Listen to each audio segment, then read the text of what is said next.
नमस्कार मित्रांनो, स्वागत आहे तुमचं या डेटाच्या अनालिसिस व्हिडिओमध्ये. तर मित्रांनो, 20 तारखेसाठीचा डेटा आपण अनालाइज करतोय.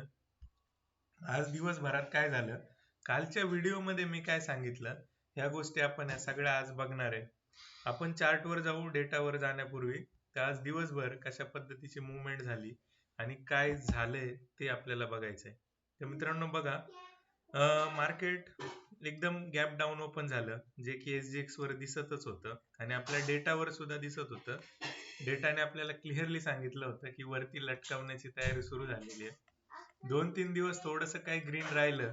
रिटेलरचा कॉन्फिडन्स जो आहे ना, तो एकदम नेक्स्ट लेवल, की आता सगळं काही व्यवस्थित आणि मला आता बॉटम मिळतो किंवा नाही मिळतो. ओके, खरीदारी चालू झाली. इंडेक्स मध्ये लॉंग करायचं काम चालू झालं. लोकांनी कॉल घेतले, जॅकपॉट लागेल, हा गॅप फील होतोय का कुठला. ओके, अशा उलट्या पुलट्या गोष्टी. 23,200 चा फार स्ट्रॉंग सपोर्ट आहे. 23,000 नाही तुटायचा आता. 23,000 म्हणजे फार रॉक बॉटम. काहीतरी तुमचा कार्यकर्ता आहे जो न्यूजवर येतो, आता मी नाव नाही सांगणार, तुम्हाला आठवलं तर हे करा, तो तुम्हाला सांगेल सब अच्छा ही है, असं कुछ सब कुछ ठीक होने वाला है वगैरे वगैरे, आणि तुम्ही त्यांच्या बैकाव्यात येता आणि काही घेणं देणं नाही. कुठल्या तरी आडव्या तिडव्या अशा रेषा काढलेल्या आहेत आणि इथं सपोर्ट, इथं रेजिस्टन्स, आणि इथून इथं वर गेला की हा, आणि इथून खाली गेला की हा. हे काय चाललंय, हे किती दिवस तुम्ही करणार आहात? हे सगळं थोतांड आहे. ठीक आहे, हे थोतांडला बळी पडू नका मित्रांनो. तुम्हाला एवढं गोष्ट तर सिंपल साधं लॉजिक तर कळतं ना, की हा गेम आहे डिमांड आणि सप्लायचा. ह्याच्यापेक्षा वेगळं काय आहे का? हा गेम आहे प्रोबॅबिलिटीचा. ठीक आहे, हा कुठला गॅरंटीचा किंवा परफेक्शनचा गेम नाहीये.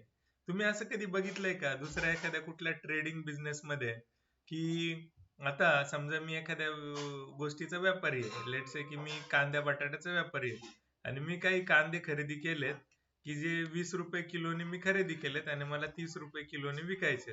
पण मार्केटमध्ये भाव झाला 15 रुपयाचा. तर आता 15 रुपयाचा भाव झालाय म्हणून मी माझं सगळं गोडाऊन किंवा जे पण काही मी साठवलंय हे सगळं खाली करतो, कारण माझा आता स्टॉप लॉस हिट झालाय. कारण कांदा आता 15 रुपयाचा खाली जाईल आणि मग तो झिरो होईल किंवा आता काहीतरी उलट होईल. तर याला तुम्ही आहे ना करून ठेवले गॅम्बलिंग. ठीक आहे, तर ह्या व्यापाऱ्याचा राईट अप्रोच काय असला असता लक्षात घ्या. कांदा 20 रुपयाने आणलाय खरा, 30 रुपयाने विकायचाय खरा, नो प्रॉब्लेम, हे बिझनेस आहे. हा 15 रुपये गेलाय, नो प्रॉब्लेम, पण तो कधीतरी 16 येईल, कधीतरी 17 येईल, कधीतरी परत 15 वर येईल. तर ह्याला एक ऍव्हरेज पॉइंट तो शोधेल की बेस्ट पॉसिबल, मी जरी चुकलोय, बेस्ट पॉसिबल रेटला मी तो कांदा थोडा थोडा का होईना मी तो विकून टाकेल. आणि जो 20 रुपयापासून समजा 18 वर 17 वर त्याचा ऍव्हरेज आला, तर मी त्या ह्याच्यातून बाहेर पडेल. रिटेलरचं तसं नाहीये. रिटेलर काय करतोय, एकदम हेवी क्वांटिटी वन टाइम एकच ह्याच्यात मोठी क्वांटिटी बाय करतो आणि तिथंच बसतो आणि मग स्टॉप लॉस हिट होतो. ठीक आहे, आणि सगळ्याच्या सगळं विकून पळून बाहेर येतो. ठीक आहे, ते आवडक्याच्या बाहेरच्या गोष्टी करायच्यात कशासाठी. ठीक आहे, तर डेटावरती जाऊ. तुम्हाला आता एक गोष्ट ठाण मांडून घ्या, सपोर्ट रेजिस्टन्स आणि ह्या आडव्या तिडव्या रेषावाल्या अशी इकडून क्रॉसओव्हर, EMA DMA CMA हे सगळं बंद करा मित्रांनो. हे जर नाही बंद करणार तर हा कार्यक्रम असाच चालू राहणार. कोणीतरी तुम्हाला नवीन काहीतरी इंडिकेटर घेऊन येणार आणि म्हणणार हा फार फ्रंट लिडिंग इंडिकेटर आहे, हा फार चांगलं काम करतोय, मग हा वापरूया. काहीतरी वेगळे असे ग्राफिक्स दिसणार, इकडून ग्रीन रेड पट्टे दिसणार, तर तुम्हाला वाटणार हा हे फार छान आहे. कुठला तरी एक असा इथे एरो दाखवलेला एक नवीन इंडिकेटर शोध लावणार कोणीतरी. ते होतंय कुठून, याला इनपुट्स येतात कुठून, याला येतात हिस्टॉरिकल प्राइसेसचे. हे आता लेट्स से की 20 EMA म्हणजे काय, मागच्या 20 कॅन्डलचा ऍव्हरेज. आता हा मागचा ऍव्हरेज तुम्हाला पुढचं भविष्य कसं काय सांगेल, बरोबर ना. तर तुम्ही म्हणाल विकास डेटा पण तर पुढचं भविष्य सांगतो, पण मित्रांनो हे ऑलरेडी त्यांनी करून गेलेले आहेत आणि ह्याला लॉजिक आहे. हे डिमांड आणि सप्लाय वर काम होत आहे. हे जे काम आहे हे होऊन गेलेलं आहे. हे EMA DMA CMA होऊन गेले आणि भविष्यात ते होईल याची गॅरंटीच काय. आता जी गोष्ट होणारच नाहीये त्या गोष्टीला तुम्ही मास्टर कसे काय करू शकता. काही जण सांगतात की चार्ट पॅटर्न स्टडी करा. 1000 चार्ट पॅटर्न वर तुम्ही EMA DMA लावून बघितला, की तुम्हाला चांगलं त्या ठिकाणी तुम्ही ट्रेडर बनाल. अरे मित्रांनो, तुम्ही हजार काय लाखो चार्टवर लावले ना तरी तुम्ही त्याच्यात सक्सेस नाही मिळू शकत, कारण ही जी गोष्ट आहे ही रॅन्डम आहे, ही होणारच नाहीये. आणि रॅन्डम गोष्टीवर तुम्ही एक्सपर्टी कसं काय मिळू शकाल? इम्पॉसिबल. ठीक आहे, तर तुम्हाला कुठल्या गोष्टींवर हे करावे लागेल? तुम्हाला सर्टन गोष्टीवर. आता खरेदी विक्री जी आहे सर्टन आहे, जे घडलंय ना तिथे सिग्नल दिलेला आहे त्यांनी की माझ्याकडे एवढ्या पोझिशन्स आहेत, ह्या माझ्या पोझिशन्स आहेत, तर त्याचं पुढं काय होणार त्याचं इंटरप्रिटेशन करू शकतो ना. इन पास्ट मध्ये त्याने अशी काही कंडिशन झाल्या होत्या, त्यावेळी काय नाटक केले ते आपल्याला अनालाइज करता येतील. बघा तुम्ही, आताही रिटेलर 10 लाखाच्या पोझिशन्स लॉंग घेऊन गेले. आता याला कुठला सपोर्ट दिसला असेल ज्यावेळी लॉंग पोझिशन्स कॅरी करतोय? हा याचा काउंटर पार्टी हेच आहेत ना, एफ आणि प्रो. आणि ह्यांना कुठली दिव्य दृष्टी झाली की मार्केटमध्ये काहीतरी मोठं होणार आहे कांड आणि मग मी निगेटिव्ह पोझिशन घेतलं. भीती तर यांना पण आहे ना. हे तर याच्या पटीत फार कमी आहे. हार्डली 4 ते 5 पट मोठे हे लोक आहेत, एवढे मोठे हे लोक आहेत. ओके, यांच्या 3 पट मोठे लोक आहेत. हे कोण? रिटेलर. आणि रिटेलरला हे घाबरणार नाही असं होणारच नाही, पण ह्यांना रिटेलरला लुटायचंय एफ आणि प्रोला, तर त्यांना गुमराह करावं लागेल. तर गुमराह होतात कसे? जसे आता काल परवा झाले, मार्केट 200 पॉईंट वरती, परत 200 पॉईंट वरती, परत 200 पॉईंट वरती.